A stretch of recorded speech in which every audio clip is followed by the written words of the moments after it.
I am building a massive LEGO Star Wars Geonosis mock that is going to be based off of multiple Star Wars media, that being Attack of the Clones, Republic Commando, Okay, look out!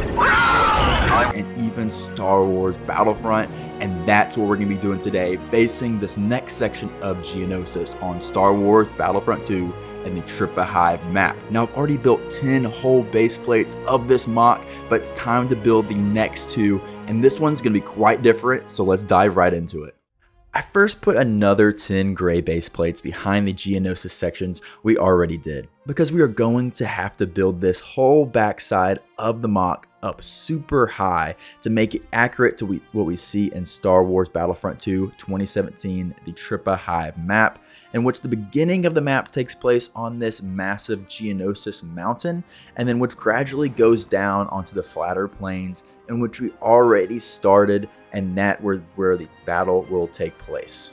So to start this process, we must begin on the far side of the last module we did and build our way up. The idea of the next two gray base plates we will begin to build today is based off of what you see right here.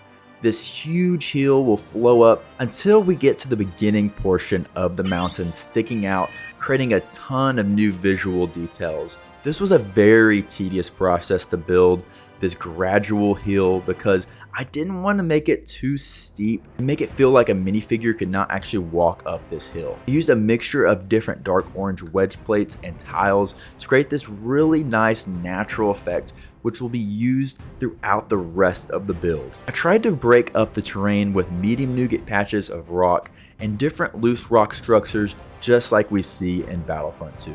Now once we began to get closer to the top, I began to figure out how exactly I wanted to start this mountain structure. I knew I wanted to build it in a snot technique, just how I did my Utapau rock mountain structure, which I feel like turned out really great. And with me building so much of it, I feel like I have the technique down pretty well. All I needed to get was the LEGO math right, and here is what I came up with for the front panel.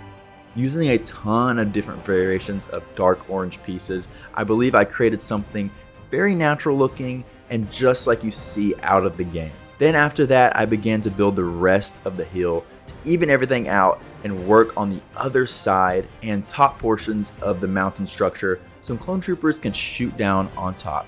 But I think that's it for this building. Let's check out the final product. And here it is, the completed 2 base plate Geonosis module depicting what we see from the Trippa Hive Map on Star Wars Battlefront 2. And guys, the final product here has got me so excited. Let me show you guys some of the finished details. So of course we start up on the very bottom of the hill here and work our way gradually up with these painstakingly putting on these wedge plates, which I think looks great. It looks really natural with different medium nougat sections, as well as we have a little rock structures going on the side that leads up into the very top here, which is kind of a more flatter area for a second, but then builds itself right back up. And we have this really cool, kind of the most unique part to this section, other than obviously this being a massive hill going up, is the Geonosis spire-ish mountain structure that we just started here.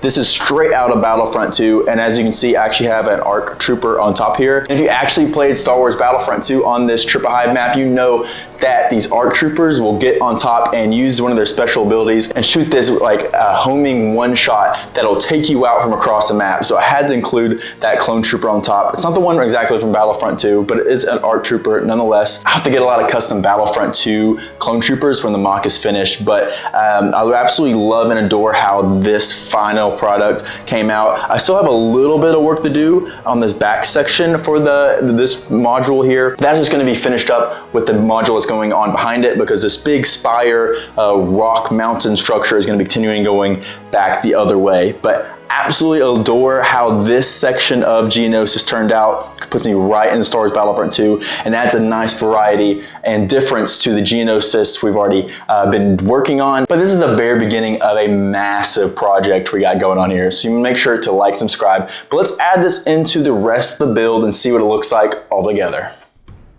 And here it is connected to the previous 10 gray base plates of Geonosis that we already did. and it fits in pretty seamlessly. I cannot wait to work on the next sections that are going to be to the left of the build. That's going to be really awesome. We're going to be building more of these kind of spiry rock structures, going to be coming out of the ground and building up much more of this hill that's going to be going up into the mountains of Geonosis, which is going to be such a fun, unique task, at least building wise, and also visually. It's going to be very distinct from the flat battle section that we see at the very beginning. And then of course we're going to be continuing the building all that later on of more of the battlefield section with like trenches and of course the Techno Union ships and the droid hangar. I haven't forgot about that. But thank you guys so much for watching this episode of Building Geonosis in LEGO, and I will see y'all in the next one. Peace out.